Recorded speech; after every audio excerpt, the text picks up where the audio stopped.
You are listening to the Nightline Sports Network, brought to you by Travis Dever and the Dever team, 386-690-1636. Welcome to the AAC Report, only on the Nightline Sports Network. I'm Jeff Allen. Thanks so much for listening. Coming up, we'll recap Week 6, get you ready for Week number 7 on the gridiron, including our Spotlight Game of the Week, Memphis at East Carolina.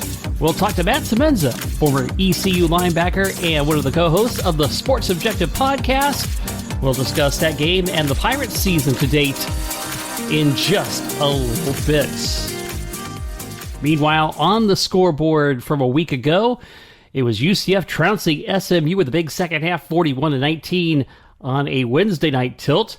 Houston and Memphis, boy, I joked that if you play Houston, you might go to overtime, and they rallied with 2 late touchdowns, come from behind to beat Memphis 33-32. Cincinnati had their hands full with South Florida, but they came away with a winner, 28-24. East Carolina was defeated by Tulane 24-9, and Navy routed Tulsa 53-21. For the Week 7 games, it looks like this. Temple at UCF on Thursday night, 7 p.m., national broadcast on ESPN. The Knights lead the all-time series 7-2, and they blew out the Owls last year by a score of 49-7. Friday night, Navy at SMU, 7:30 on ESPN. Navy leads the all-time series 13-10. SMU won last year's game 31-24. On Saturday, Tulane is at South Florida, 4 o'clock on ESPNU. Tulane has won 2 of the 3 meetings, including last year's game, 45-14. The other Saturday game has Memphis at East Carolina. Matt Semenza of the Sports Objective podcast will join us to talk about that game and more with the Pirates when the AAC report continues.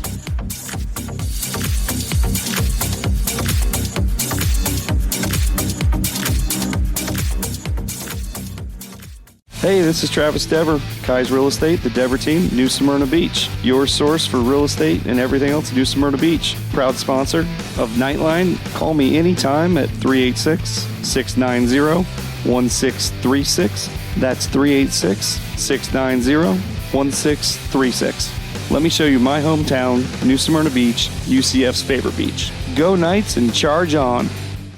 An auto accident can change your life forever. At Chad Barr Law, we are raising the bar on what to expect from your personal injury attorney. Hi, I'm Chad Barr, and I want you to know that our entire team is dedicated to providing you with the representation you deserve in your greatest time of need. If you or a loved one have been injured in an auto accident, call 407-599-9036 for a free consultation or visit chadbarlaw.com. At Chad Barr Law, our clients come to us in need and leave as family. Offices, Altamont Springs. Looking for more out of your Porsche? Look no further than Flat6Motorsports.com. They have the widest selection of aftermarket Porsche parts anywhere in the world. With over 85 product lines and in-depth expertise, Flat6Motorsports.com is your one-stop shop for any Porsche performance needs. Whether you're shopping for intakes, exhausts, suspension, or tuning, they have you covered. Flat6Motorsports.com is the premier Porsche aftermarket specialist. Check them out at Flat6Motorsports.com. All right, time now to talk about our Spotlight Game of the Week as Memphis travels to East Carolina. And joining us to talk about that and the Pirates season to date so far, former ECU linebacker and one of the co-hosts of the Sports Objective podcast, we welcome Matt Semenza to the show. Matt, great to have you here. Jeff, thanks very much. A pleasure to be with you tonight. Looking forward to catching up a little bit on not only the Pirates, but also UCF. And hey, before you know it, my friend, the UCF Knights will be coming to Greenville, I guess, next weekend, right? Yeah, that's coming up pretty soon for sure. So we'll be on opposite sides of the fence for that one. But for this week, we will join in the middle. That sounds good. That sounds like a plan. Awesome. All right. So let's talk about East Carolina season to date so far. It's kind of a interesting up and down season, 3-3 overall, 1-2 in conference. started off with a near upset of North Carolina State. I mean, it was right there for the taking. Wins against Old Dominion and Campbell, a 2 overtime loss to Navy, a convincing win over South Florida, and then losing to Tulane last week, which, of course, the Green Wave looked like a real deal team in the AAC this year. So give me your assessment of the season so far. Well, I'll tell you, Jeff, it's a little bit of Jekyll and Hyde with this team. And, you really don't know which team you're going to get week in and week out. And that's been very frustrating, I'm sure, not only for the fans, but also for the coaches and the players. And, we just haven't been able to find that consistency needed to, compete at a high enough level yet this year. And, just like you mentioned, it's been, one week we play great. The next week we're kind of down. So, it's very frustrating. And I think what Mike Houston is trying to do, Jeff, is find that balance and, make sure that the team is ready to go each week because, when you look at our schedule, it's not going to get any easier. And we're really heading into, what I kind of, joke around at is murderer's row. If you look at our next 5 games, it's a rough slate. So we're going to need to be, vastly improved here. Yeah, as far as the season goes, you're facing Memphis this week. This is a team that's coming in wounded after giving up a big lead and losing to Houston last week. And, they were leading the conference going into that game. So, they're a team that if they want to stay in the conference race, they need this win as well. And I think this is an opportunity for ECU to climb back into it. This league looks a little bit more parity driven this year, I think. Give me your assessment on that. Yeah, I think you make a really good point. I mean, I said to a friend of mine earlier today, I expect this game to be an absolute bloodbath because you have 2 teams that are going to be very hungry. You look at that Memphis game against Houston last week, and that's, I can't imagine a more brutal loss as a coach or a player to have that kind of lead. And then ultimately, you give up the onside kick and you lose all momentum and you really blow that game at home to Houston. So, Memphis is going to come into this very hungry, like a wounded animal. And then, you look at East Carolina, Jeff, and I'll just say, I mean, this is the type of game, I see it as a swing game where if we can find a way to win this game at home, it could propel us forward where we gain some very positive momentum. But if we lose this game at home, I think it's going to make things very difficult. And I think from Mike Houston's perspective, he's a head coach. He's in year 4. I think this is a game he really needs to win at home to make sure that the fan base stays involved and invested for the remainder of the year. And then just to your point, this year, so much parity. I agree. I mean, you look at this conference, you just kind of get the feel that it's wide open. And, I see UCF as a championship contender. I see Cincinnati, obviously. And I'll tell you, I see Tulane right there as well at this point. So, a number of teams I think can win it. Yeah. And as we talked about that, Perry, because Cincinnati is not the same Cincinnati from a year ago. I mean, they still have lots of talent and Luke Fickell running the show. So, but they are vulnerable, I think, as we saw last week in their struggle with South Florida.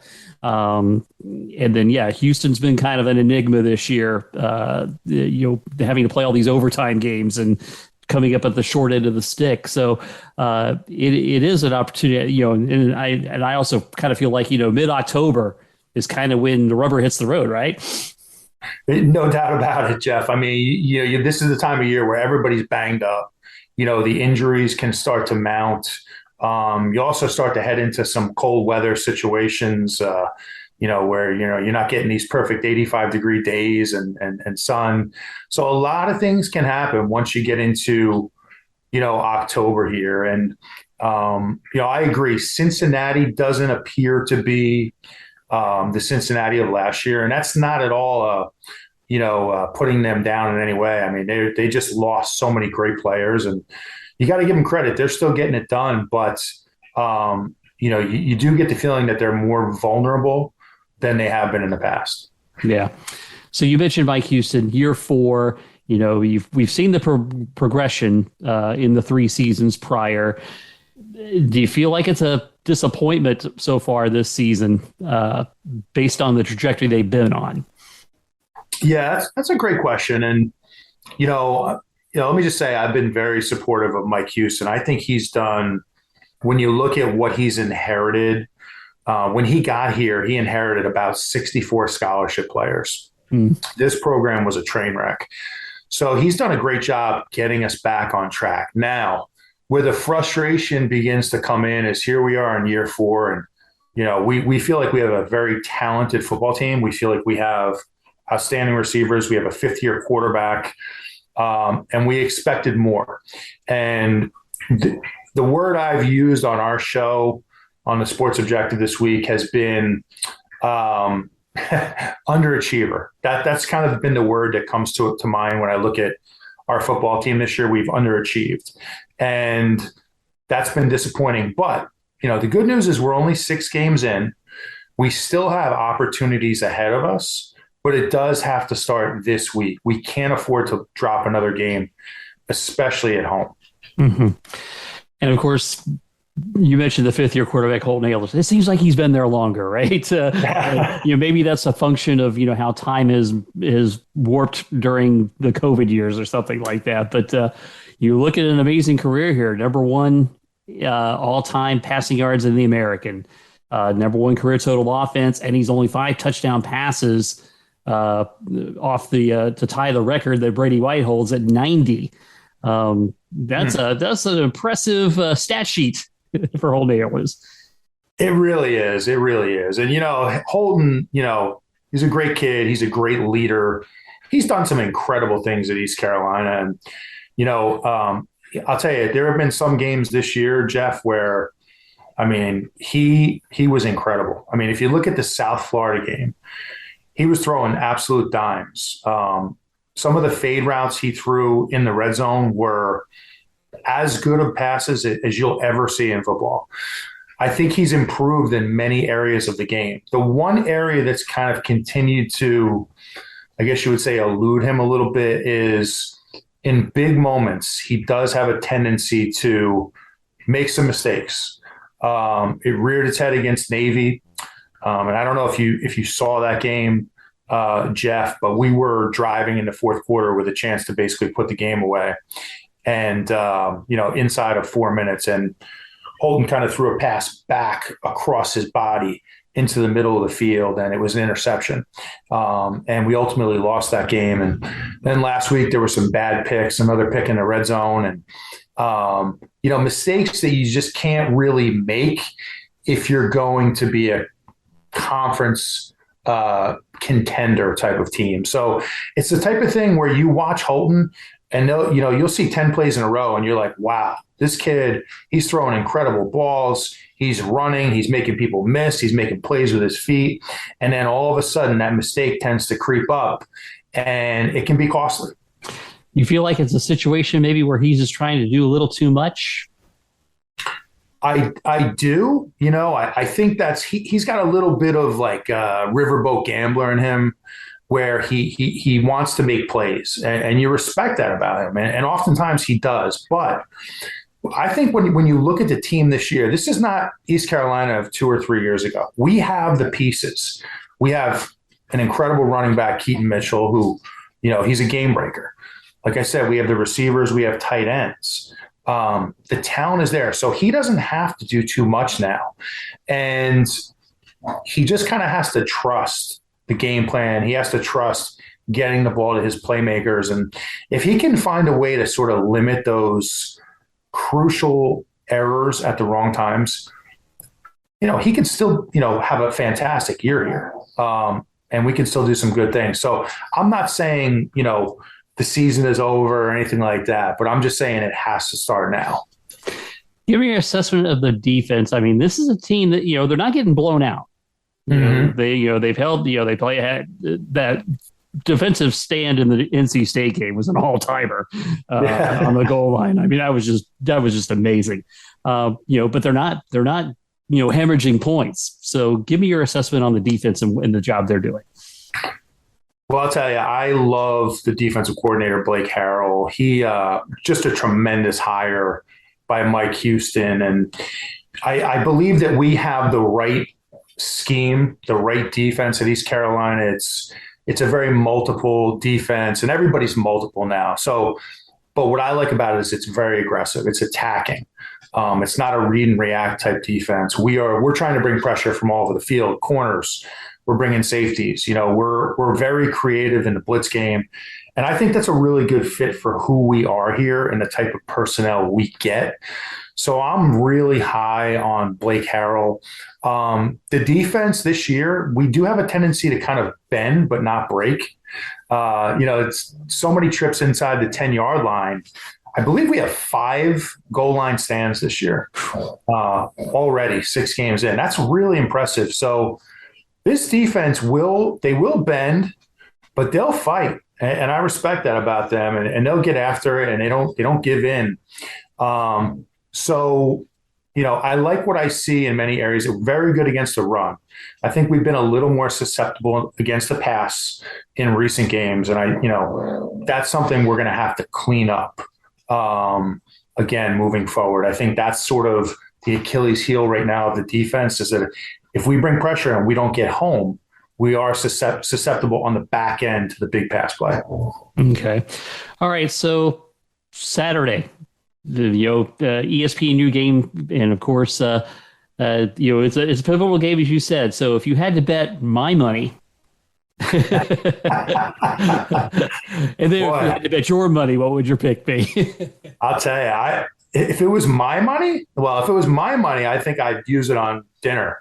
If it was your money, maybe I'll bet he's kidding. No, I'm just kidding. I think for me, Jeff, honestly, this would be a stay away game. I right now, I'm at the point, I guess, where I just want to see it. We've as a team and in our community in Greenville and Eastern North Carolina, we've talked about it so much. I'm kind of at the point where it's like, show me the win.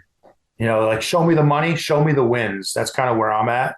But I guess to answer your question, if I was a betting man, I would take the Pirates because it's in Greenville.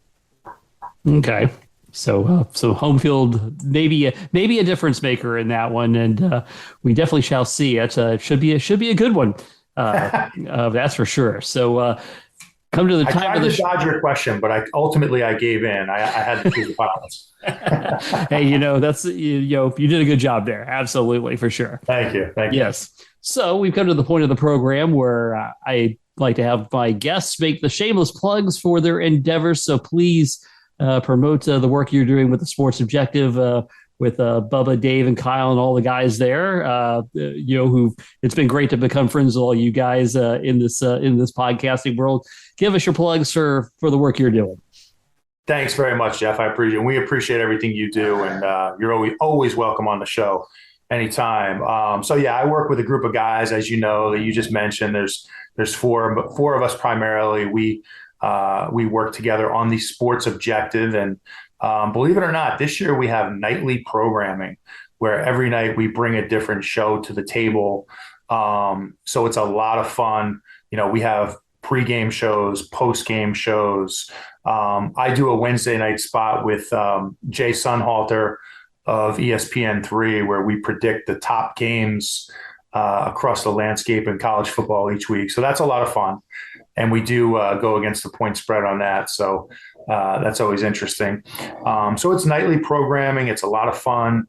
We can be found really anywhere where podcasts can be found. Facebook, ultimately YouTube is really our primary outlet. So you can find us at the Sports Objective on YouTube. But it's a lot of fun, and we love doing these things. Yeah. And by the way, of course, I know you don't want to get ahead of the game that's in front of you this week, but UCF comes knocking the following week, and last trip to Greenville for some time, we think, as the Knights move on to the Big 12. And this has been an interesting rivalry over the years. I know East Carolina dominated early on, and the Knights have kind of taken the second half of that. So it'll be kind of be sad to see that not being on the schedule. It definitely will for me. I mean, I really enjoy those games, and I have a lot of respect for the UCF program and what you guys have been able to accomplish down there. I mean, it's just really, you've kind of become the model of consistency. I mean, it's been going on for many, many years now, and you have to respect that. And but certainly, wish UCF the best in the Big 12. I hate to see you go from the American because I do enjoy the rivalry aspect of playing you guys every year. And it's always fun. It's always fun. I think, next week when UCF comes to Greenville, I do think that it should be a, very tough, hard-fought, contested game. And you just never know what's going to happen in these games. But I think it'll be a fun one, Jeff. And I'm looking forward to it. Yeah, outstanding. Well, Matt, I certainly appreciate your time. Continued good work on the sports objective, and we thank you for being here. Thank you very much, my friend. Good luck. Memphis and East Carolina, Saturday, 7:30 p.m. on ESPNU. The Pirates lead the all-time series 16-8, and they won a thriller last year by a 30-29 score. Looking at the awards on the gridiron for the Offensive Player of the Week, Leighton Toon of Houston. He engineered that big 19-point deficit comeback in the fourth quarter with 2 late touchdowns.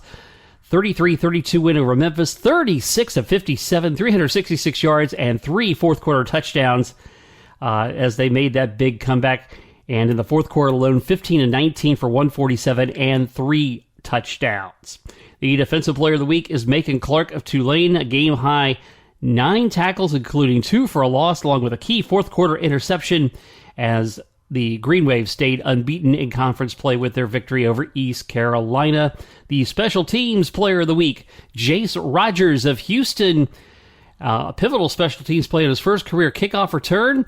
After Memphis had taken a 29-13 lead midway through the fourth, he took the ensuing kickoff 100 yards for a touchdown to bring the Cougars back within 10 in that contest. He became the 14th player in AAC history to register a 100-yard kickoff return. He also had 5 tackles in that contest.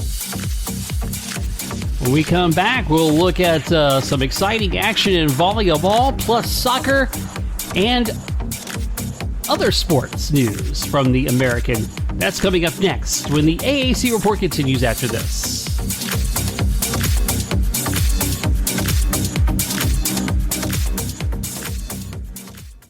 If you haven't figured it out yet, I love Tijuana Flats. I would love them even if they weren't a partner with us on the Nightline Sports Network. They have all kinds of great Tex-Mex food, and it's fresh, by the way. Made to order burritos, tacos, enchiladas, chimichangas, quesadillas, bowls, nachos, and taco salads. And if you haven't tried the queso, you are completely missing out. It is the best queso that I've ever had in my life. Absolutely hands down. And the sauce bar that they have, everything from wild to mild in there. Absolutely awesome, awesome stuff. Not only do I love the food at Tijuana Flats, but I love the company, a UCF-born company. And they give back to the community with the Justin Queso Foundation. So head to your local Tijuana Flats. Tex-Mex for everyone.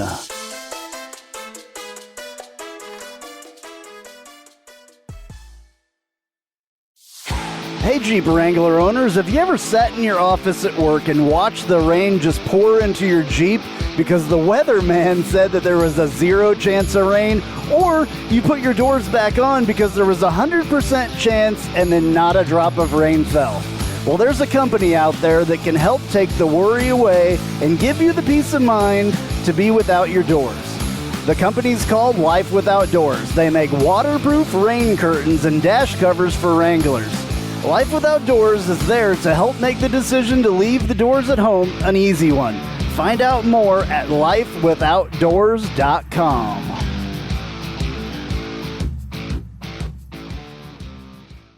Spice up your company with homemade marketing services from Tasty Gravy Creative. Tasty Gravy serves up a menu of budget-friendly marketing, graphic design, and public relations services customized to your specific goals. Co-owned by a UCF graduate, Tasty Gravy can help refresh your brand, strengthen your online presence, or reinforce your company's message. Contact Tasty Gravy for help with your website, social media, marketing, advertising materials, and more. Visit tastygravy.com.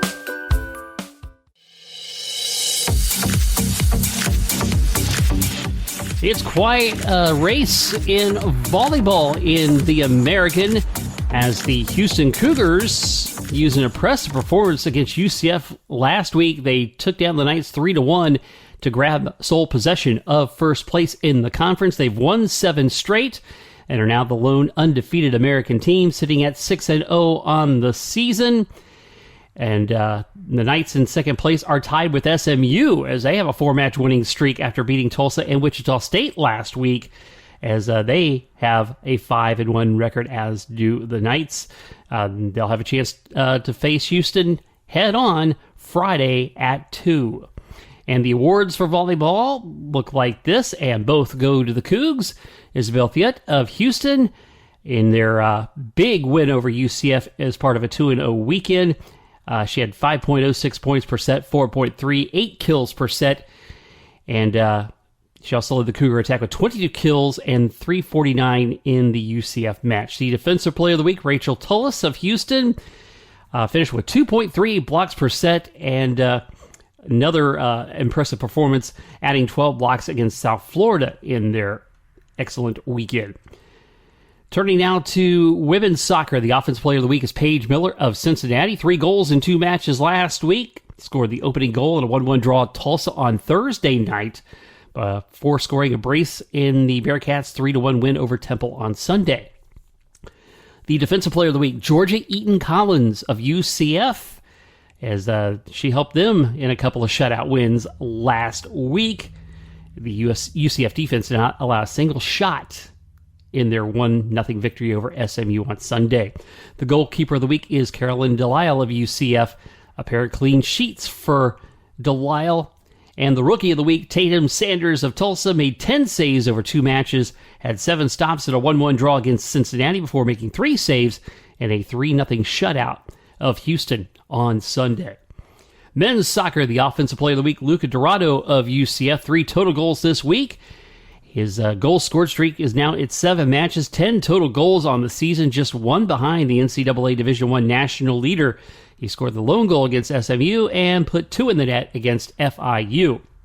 The Defensive Player of the Week, Salvatore Mazzaferro of South Florida, as a part of the anchor of their back line that allowed just 4 total shots against UAB and against number 14 Tulsa. The goalkeeper of the week, Colin Welsh of Memphis, 10 combined saves in 180 minutes of work. He made a season-high 7 saves against number 13 Charlotte and picked up his 3rd clean sheet of the season in their 1-0 victory over Temple.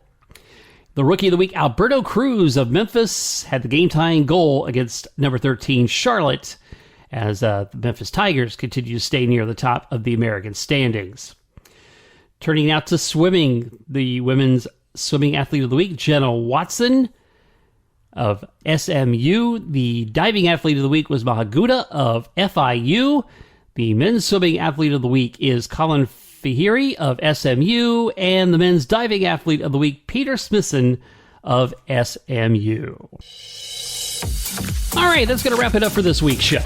As always, please follow me on Twitter at JeffAllen_88. And you can also follow the Nightline Sports Network at UCF_Nightline. This has been the AAC Report only on the Nightline Sports Network. I'm Jeff Allen. Thanks so much for listening.